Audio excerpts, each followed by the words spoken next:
Come on.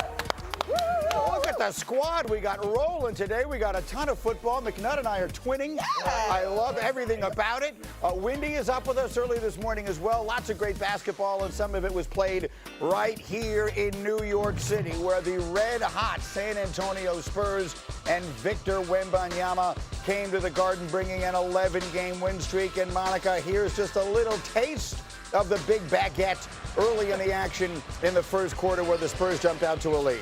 Yes, look, he played well. He played well. Goodness gracious, when he does stuff like this, all you can say is, oh, man. So the Spurs jumped to the early advantage, but then, Allen, it would be Jalen Brunson starting to take over. He would score 24, much of it late in this first quarter run. Knicks went on a 19-0 run that bridged the first and second quarters, and that really was the game. Second quarter, Knicks continuing to turn defense into offense. Mikal Bridges had a really good game, takes it the length of the floor. Knicks open that advantage to 8 points. Now, late in the third quarter, I'm going to show you something only one human being in history has ever been able to do. Don't jump! Oh, my God. What do we want to say about Monica? Give us some insightful analysis of this. In the words of Keke Palmer, sorry to that man as far as OG Anunoby is concerned.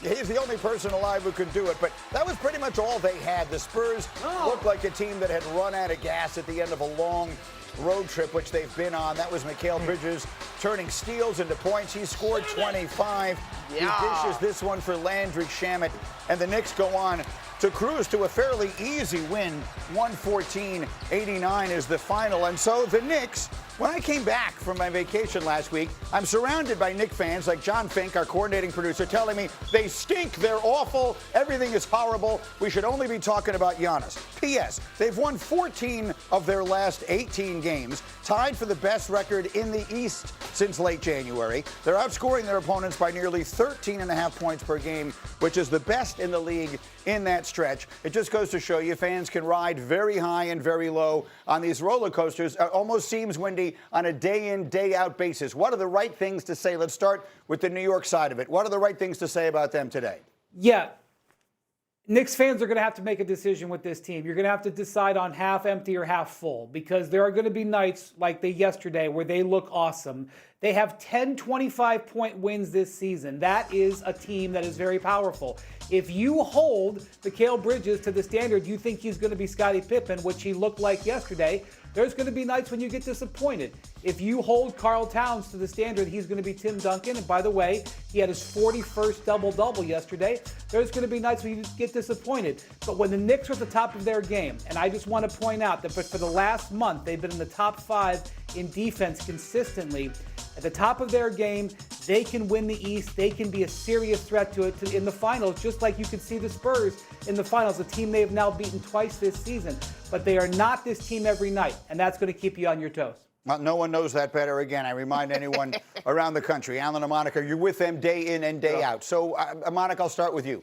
I mean, the Knicks, all that really matters here, Knicks fans believe this is their year. When you look at the conference and everything else, at least to get to the finals. What are you seeing from them on a daily basis? Well, it's funny because I'm asked for keys going into the game when I get ready to call the radio. My next key for the duration of the season is finding some level of consistency to Wendy's point. This group is incredibly talented. One thing that we have seen is they seem to go as the three-point shot goes, because it can go to hell in a handbasket with them very quickly, even in terms of their mental focus on the other end of the floor when they're not shooting the three well. But that really has largely been the tale of the matchup with the Spurs. Three-point shooting and offensive rebounding. And the times that the Knicks have shot the ball well and dominated the glass, they got the win. In December, when they got the loss, they gave up 36 to Julian Champagnie from 3. Yeah, that game was an unbelievable game too. Look, if you're a Knicks fan, what you're hoping for is you can get out of the East, and then you're hoping that the Spurs are waiting for you in the final, because that's the team that you know you can beat, because they beat them in the NBA Cup final. They just beat them on Sunday, and that game that Monica's referencing in San Antonio was a wild one. Both teams over 130 points, and it took Champagnie having a career day at three-point range for them to get the win. But this is a top 10 offense, top 5 offense. This is a top 10 defense now. This is a team that has gotten their defense right over the last couple of weeks. And so when they play that way, they give you that type of championship feel. And I'll also add, in a year like this, they give you a championship feel. Yeah, and the defense point is so great, Han, because I'll be honest, Greeny, I have personally been critical of watching that stat versus the eye test, last night was the 12th time this season that they've held a team under 100 points. Like, they actually are putting it together on both sides of the floor. But the magic sauce in life, as Wemby said, is finding a consistent level. Right. Perhaps, and this is the time to do it, right? I mean, you're working your way now into the final stretch. And then how about on the other side of it? Wembanyama had a moment or two yesterday, Windy, but the Spurs, I saw it in your notes, and they looked like a team that had been on the road for a very long time. What do we say about this team that had won 11 consecutive games and it has a guy who can do things like that? Yeah, they've had this incredible rodeo road trip where they haven't played a game in San Antonio since February 7th. But they all this 11 games, all of these games were on the road. They played a couple of games in Austin that were quote unquote home games. But this has been a tremendous run for them. This is a noon game. They've been in New York City 3 days. Also, here's the thing about the Spurs.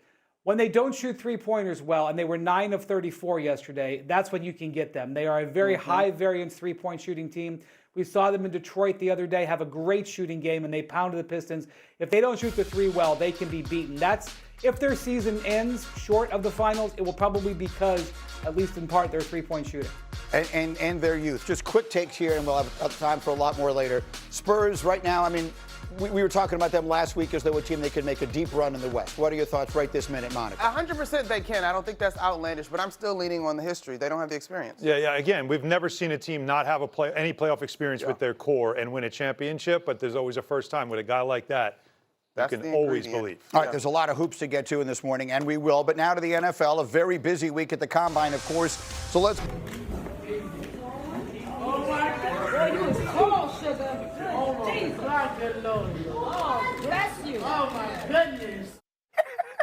Contrary to popular belief, that was not video of Monica McNutt talking to Victor Wembanyama before the game. You a little upset he didn't stop to say something back, Monica? Yeah. When you called him with a tall glass of sugar? That is true. People say New Yorkers are rough and unkind. That's not true. Our crew at the Garden is very kind. They embrace folks. They're just welcoming him in awe. All right, well, considering how tall of a cup of sugar he is, how were the Knicks, Monica, able to dominate the boards against the Spurs, who have been so good at that this season? You know, Randy, there's a unique thing that happens, I think, in this particular matchup. Karl Anthony Towns and Mitchell Robinson are just tough covers for Victor Wembanyama. Yes, we saw the highlights, and he got a couple of dunks off. But in general, Karl Anthony Towns was able to move him away from the rim, which creates other opportunities for the Knicks to get to the glass. And Mitchell Robinson himself is a professional rebounder that he takes a ton of pride in that. And so I just think the spacing that the Knicks were able to create in terms of getting Wemby away from that rim, and also the two of them, Towns and Robinson, the physicality, not as tall, but I do think they're probably a little stronger. You look at their shoulders, they're a little bit broader, and I think that bothered Wembanyama. It's a great win for New York playing against a team who is so good in the Western Conference, in the Spurs, who just reeled off 11 wins in a row. Randy does have a creatine guy. The Spurs haven't had a true home game, Monica, since February 7th. They're 43-17. How do you feel about their NBA championship chances? Trendy note right now, creatine is great for your brain health. Anyway, all right, Spurs and the NBA championship chances. Listen, guys, is this team fantastic? Are they doing things that we have not seen behind Victor Wembanyama? Do they have guards that can defend and take a lot of pride in it? Yes. Now, their three-point shooting is a little bit of a variance. The Knicks shot the three well. They did not last night. That basically has been the story of the regular season games. Here's the thing for me, though.